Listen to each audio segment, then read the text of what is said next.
much. I'm here today as an Okinawan, and as many of you already know, that although the United Nations Human Rights Committee and the Committee on the Elimination of Racial Discriminations recognized Ryukyu or Okinawan as indigenous people, the Japanese government has not. So, but I know that in the opening statement of ILC, they recognize us as indigenous people. So I'm happy to be here. Okinawa is the southernmost prefecture of Japan, consisting of over 160 small islands, located in the subtropical oceanic climate. Okinawa is the most biodiversity-rich area in Japan. We consider Okinawa's biodiversity as a treasure not only for Okinawan and Okinawa, but also for the world as well. However, today, Okinawa's biodiversity is in crisis.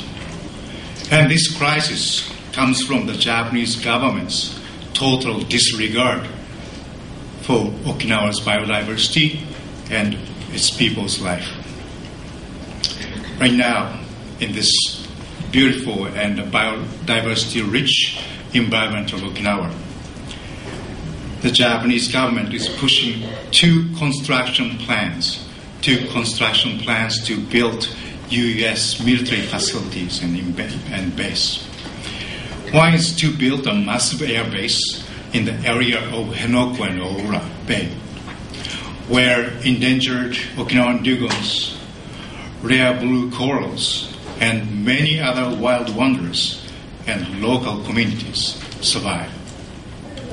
The other plan is to construct 6 helipads in the subtropical forests of Yambaru, again, where endangered Okinawan rails and large number of other endemic animals and plants and local communities continue to live.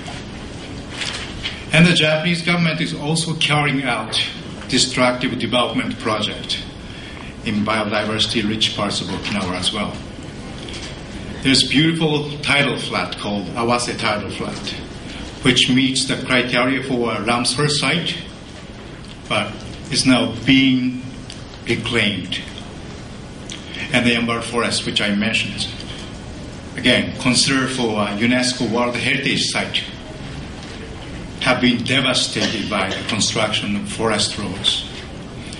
And the irony is that those development projects were considered as compensation for the Okinawans to bearing 75% of U.S. military bases in Japan.